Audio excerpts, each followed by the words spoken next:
Baik, assalamualaikum warahmatullahi wabarakatuh. Halo semuanya, nama saya Nur Atorik. NIM atau nomor induk mahasiswa 220089. Saya dari program studi manajemen dari kelas RT1 semester 3. Di sini saya akan menjelaskan semua rangkuman 7 bab yang diberikan tugas oleh dosen pengampu Muhammad Teguh Setiadi SE MM CTMP CMC CPGAM CPLM CIB dengan mata kuliah komunikasi bisnis. Di sini saya akan menjelaskan bab 1, yaitu ada pengertian komunikasi. Komunikasi adalah proses penyampaian pesan atau informasi dari satu pihak kepada pihak lainnya gitu, sehingga pesan yang dimaksud dapat dipahami. Ada 4 kategori utama atau gaya komunikasi, termasuk ada verbal, ada non verbal, tertulis, dan visual. Yang pertama ada lisan. Komunikasi verbal adalah penggunaan bahasa untuk mentransfer informasi melalui berbicara atau bahasa isyarat. Dan yang kedua ada poin nonverbal. Komunikasi nonverbal adalah penggunaan bahasa tubuh atau gerak tubuh gitu, dan ekspresi wajah untuk menyampaikan informasi. Dan ada juga poin tertulis. Komunikasi tertulis adalah tindakan menulis atau mengetik, mencetak simbol seperti huruf dan angka untuk menyampaikan informasi gitu. Dan yang terakhir ada visual. Komunikasi visual adalah tindakan menggunakan foto, seni, gambar, sketsa, bagan, dan grafik untuk menyampaikan sebuah informasi kayak gitu. Dan di sini saya akan menjelaskan bab yang kedua. Di sini ada model dan cakupan komunikasi. Saya jelaskan tentang model dan cakupan komunikasi.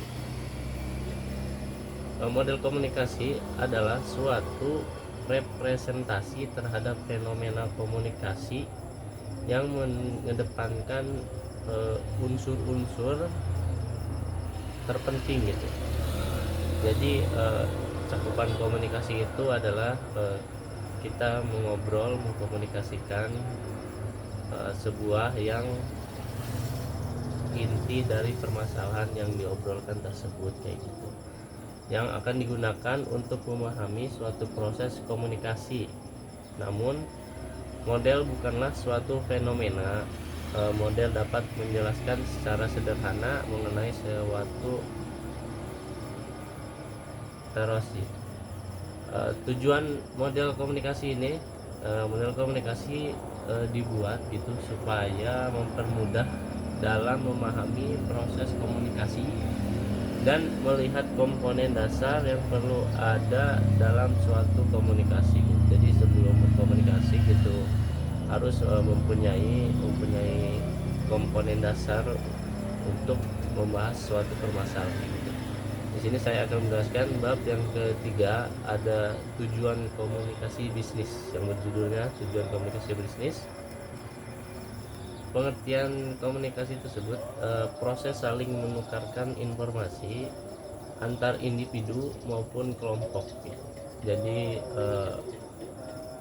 komunikasi yang terdapat dalam sebuah grup atau sebuah kelompok yang sedang berkomunikasi dalam suatu perusahaan atau dalam sebuah pengerjaan kelompok atau tugas kayak gitu, yang melalui sebuah sistem yang lazim baik dengan sinyal-sinyal, simbol-simbol atau tindakan gitu.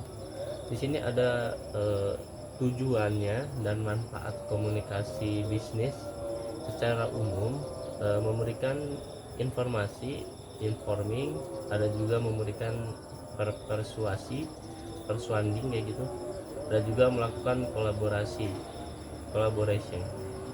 Kesimpulan dari tujuan utama komunikasi, tujuannya itu menciptakan kesepahaman antara mengirim pesan dan penerima pesan. Jadi komunikasi antara kelompok A dan kelompok B itu bisa saling memahami antara kedua kelompok tersebut yang sedang dibicarakan kayak gitu. Komunikasi yang efektif memastikan bahwa pesan yang disampaikan dapat dipahami dengan jelas oleh penerima, dan juga sebuah grup atau istilahnya perkelompok kayak gitu, ketika menjelaskan tentang suatu hal kepada kelompok lain atau kepada dosen, itu bisa dipahami dengan jelas kayak gitu oleh penerima tersebut. Di sini saya akan menjelaskan bab yang keempat, itu ada komunikasi dalam organisasi. Komunikasi dalam organisasi ini sangat menarik ya. Kita bisa mengartikan komunikasi, diartikan sebagai satu proses perpindahan pesan, perasaan, idea, dan pikiran seseorang individu kepada individual atau sekumpulan individu yang lain. Dan juga definisi komunikasi organisasi dapat didefinisikan sebagai pertunjukan dan penafsiran pesan di antara unit-unit komunikasi yang merupakan bagian suatu organisasi tertentu. Suatu organisasi terdiri dari unit-unit komunikasi dalam hubungan antara yang satu dengan lainnya dan berfungsi dalam suatu lingkungannya. Di sini ada fungsinya, fungsi komunikasi dalam organisasi. A. Fungsi informatif adalah fungsi-fungsi yang menyediakan informasi yang dibutuhkan untuk personilnya sehingga mereka dapat melakukan pekerjaan mereka secara efektif dan efisien. Yang B, ada fungsi regulatif, adalah menguji apakah hukum yang dibuat adil atau tidak bagi masyarakat. Di sini ada poin yang C, adalah fungsi persuasif, adalah membujuk atau meyakinkan secara halus alih-alih memerintah secara halus langsung kayak gitu. Pemimpin organisasi lebih memilih memanfaatkan komunikasi persuasif untuk membujuk anggotanya melakukan sesuatu. Jadi dari fungsi persuasif ini adalah supaya ketika atasan ngomong itu supaya bisa dipahami oleh anggota atau bawahannya kayak gitu.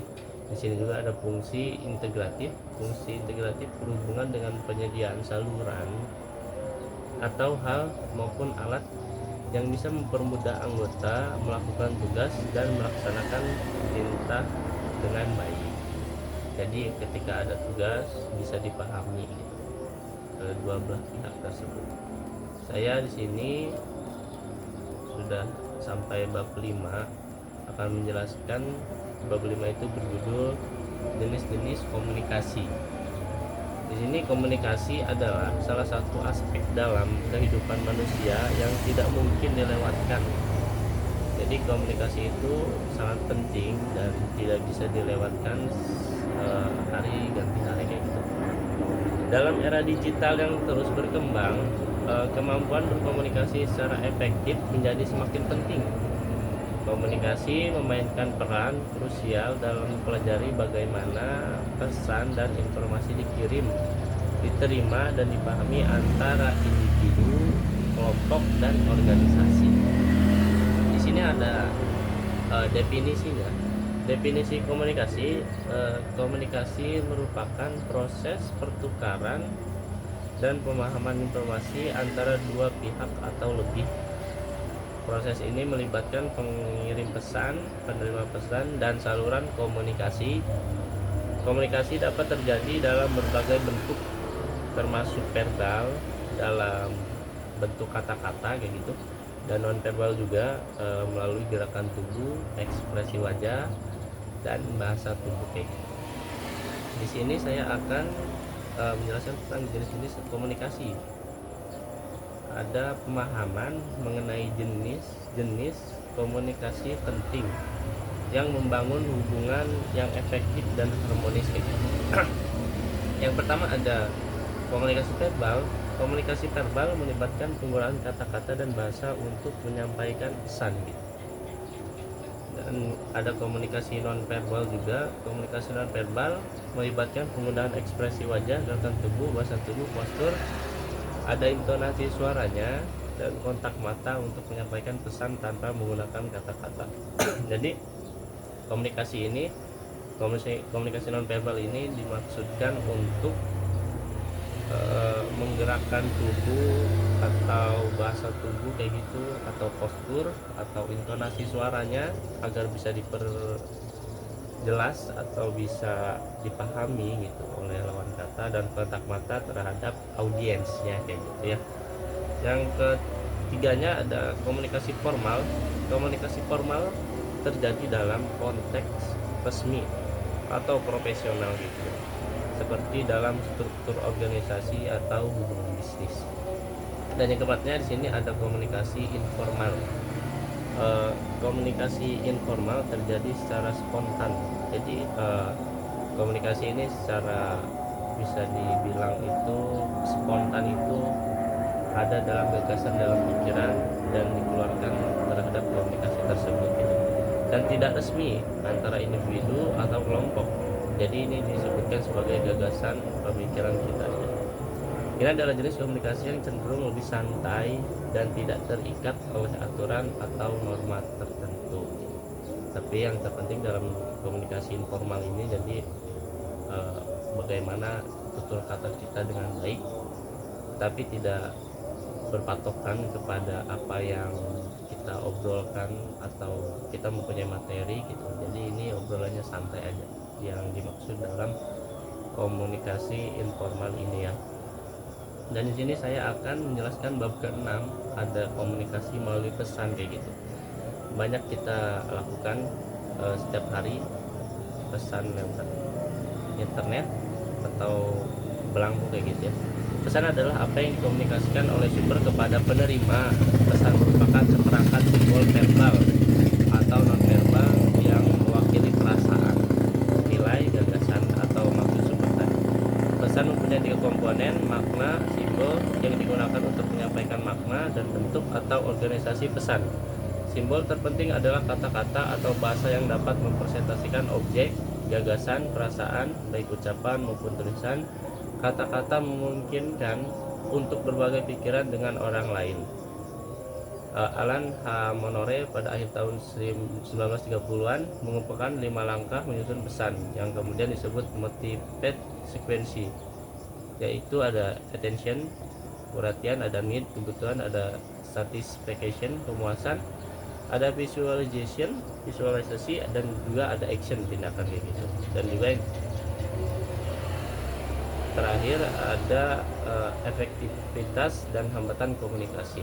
Efektivitas berkomunikasi efektif menjadi bagian penting dalam kehidupan saat ini, karena setiap orang melakukan komunikasi. Hal yang harus diperhatikan adalah bahwa komunikasi yang dilakukan tidak selalu efektif karena adanya hambatan-hambatan yang ditemui dalam berkomunikasi. Hambatan-hambatan tersebut hendaknya diatasi sehingga komunikasi dapat menjadi efektif.